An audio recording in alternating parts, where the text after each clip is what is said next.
पांचों पांडव वन के लिए प्रस्थान कर गए और अपने पुत्र परीक्षित को, अभिमन्यु के पुत्र परीक्षित को राज्य गद्दी पर बैठा गए। धीरे धीरे ब्राह्मणों के नेतृत्व में परीक्षित बड़े हुए, जन्मेजय आदि पुत्र हुए, विवाह भी उनका हो चुका था,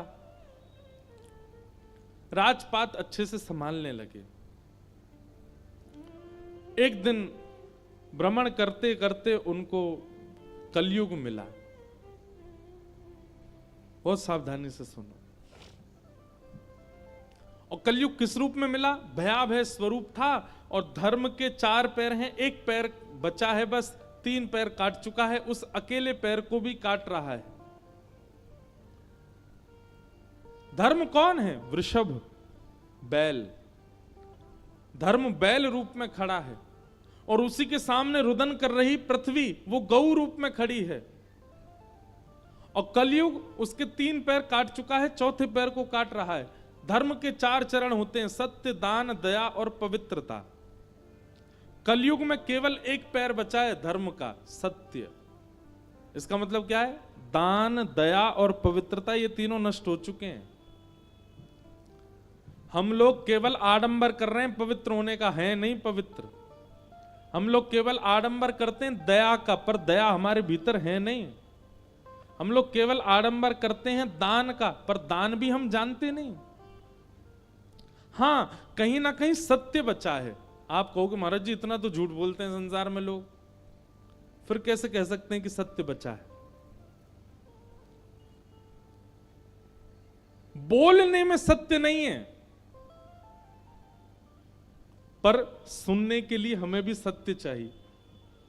बहुत झूठ बोलने वाला व्यक्ति भी जब झूठ सुनता है तो सहन नहीं कर पाता, उसको भी यही चाहिए कि सत्य ही बोलो।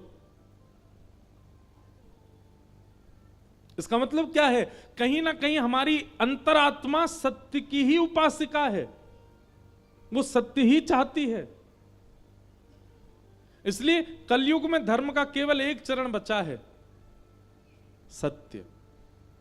और कलयुग धीरे धीरे उसको भी काट रहा है।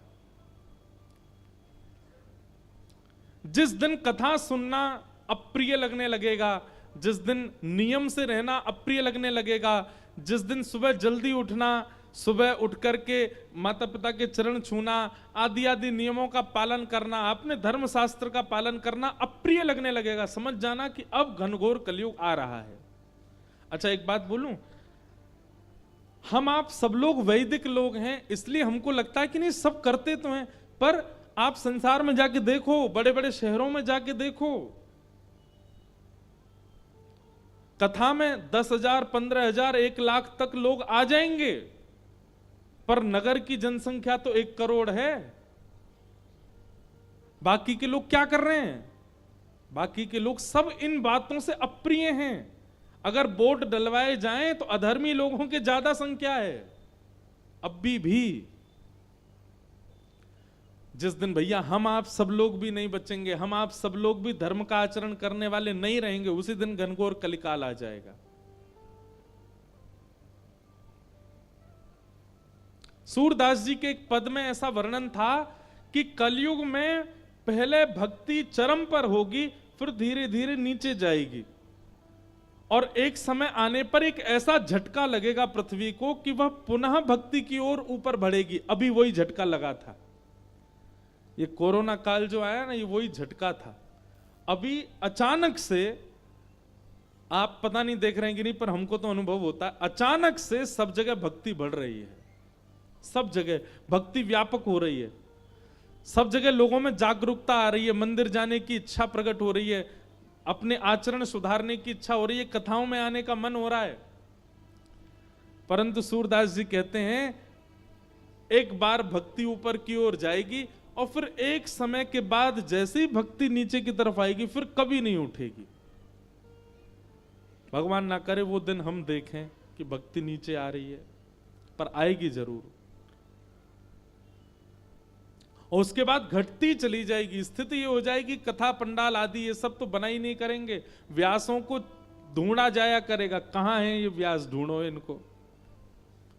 निकालो इनको इनके घरों से। ये हम भविष्य की बात बता रहे हैं, भविष्य में होगा ऐसा, क्योंकि ये कलयुग है। सतयुग, त्रेता, द्वापर, इनमें तो दो दो राक्षस थे, पर कलयुग में जितने मानव हैं सब राक्षस बन जाएंगे। इतना भयावह हो जाएगा कलयुग। और राक्षस बन जाएंगे इसका मतलब ये नहीं है कि हमारे भी 10 सिर निकल आएंगे, हमारे बड़े बड़े दांत आ जाएंगे, हम भी वैसे सींग वाले हो जाएंगे। नहीं, हम दिखेंगे ऐसे ही जैसे अभी दिख रहे हैं। हमारी विचारधाराओं में राक्षसत्व आ जाएगा, और अब भी आ चुका है। कई लोग अभी भी राक्षसत्व में ही हैं। तो सत्य एक चरण बचा है।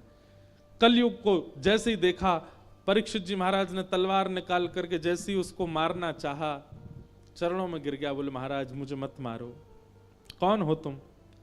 बोले युग व्यतिक्रम, सतयुग के बाद त्रेता आता है, त्रेता के बाद द्वापर, द्वापर के बाद अब मेरी बारी है, मेरा नाम कलयुग है।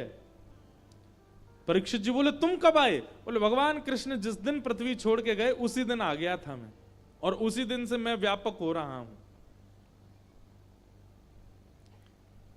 परीक्षित जी महाराज बोले तुम ऐसे खुलेआम घूम नहीं सकते, मैं तुम्हें बांधूंगा। और 4 स्थानों में कलयुग को बांध दिया। कलयुग ने याचना ज्यादा की तो 5वां एक स्थान और दिया। ये 5 जगह ही हैं जहां कलयुग निवास करता है। आश्चर्य की बात है, विडंबना की बात है कि कलयुग के पास 6वां स्थान नहीं है, केवल 5 स्थान है। लेकिन फिर भी उस कलयुग का हम लोगों के ऊपर आक्रमण है। इसका मतलब हम सब ने इन 5 में से किसी एक जगह का आश्रय लिया है। द्यूतम पानम स्त्रियः सूना यत्र धर्मश्चतुर्विध।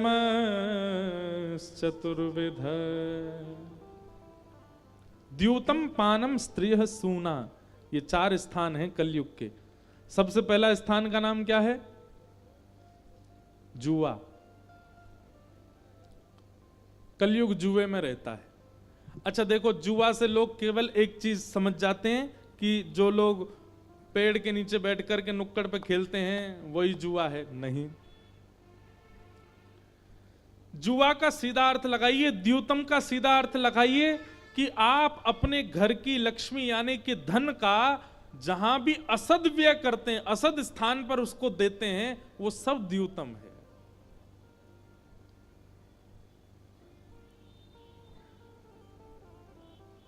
आप घर के रुपया पैसा से जाकर के किसी का मांस खरीद के लाते हो तो वह भी जुए के समान ही आपको पाप लगेगा। क्यों? आपने लक्ष्मी को वहां बैठा दिया जहां की वो अधिकारिणी नहीं थी। धार्मिक व्यक्ति के लिए बातें की जा रही हैं, जिसको धर्म से कोई मतलब नहीं, वो तो पैसा कहीं भी लौटाएगा। लेकिन धार्मिक व्यक्ति के लिए पैसा, हम आप सब लोग हिंदू लोग हैं, हमारे पैरों के नीचे भी अगर रुपया आ जाता है, एक सिक्का आ जाता है, हम उठा करके तुरंत सिर से लगाते हैं, माथे से लगाते हैं। अरे हम केवल भारतीय नोट के नहीं, हम विदेश जाते हैं, वहां के डॉलर भी कभी पांव के नीचे आ जाते हैं, हम उसको भी सिर से लगाते हैं। क्यों? लक्ष्मी है। और शर्म नहीं आती व्यक्ति को, वही लक्ष्मी देकर के वो मदिरा ले लेता है और पी लेता है, वही लक्ष्मी देकर के वो मांस खरीद लेता है, वही लक्ष्मी देकर के वो गलत कार्य कर लेता है। इसलिए द्यूतम का मतलब जुआ यानी कि दांव पर लक्ष्मी को लगाना तो है ही, असद स्थानों पर लक्ष्मी का व्यय करना भी जुए के समान पाप है। दूसरा कलयुग का स्थान क्या है? पानम। अपनी जिह्वा पर उन वस्तुओं को धारण करना जो जिह्वा की अधिकारिणी नहीं है। मदिरा पीना, मांस खाना, बीड़ी पीना, सिगरेट पीना, तंबाकू खाना, ये सब पाप है। कई लोगों को लगता है तंबाकू खाना पाप नहीं है। महापाप की श्रेणी में आता है। तंबाकू सेवन, आप पान खा सकते हो, आप तांबूल खा सकते हो, आप सौंफ इलायची खा सकते हो, आप मुख शुद्धि खा सकते हो, पर आप तंबाकू नहीं खा सकते। उसमें भी कलयुग का निवास होता है और सबसे ज्यादा कंज्यूम तो हमारा उत्तर प्रदेश ही करता है। क्या बताएं, उत्तर प्रदेश में तंबाकू की खेती होती है? नहीं होती।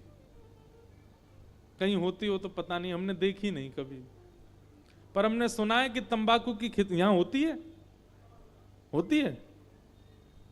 तंबाकू की खेती में जानवर भी नहीं जाते, वहां बाउंड्री की जरूरत नहीं है। जैसे बाउंड्री लगाते हैं ना, क्योंकि गैया खा जाती हैं, कई बार गधे घुस जाते हैं तो पूरा खेत उजाड़ देते हैं।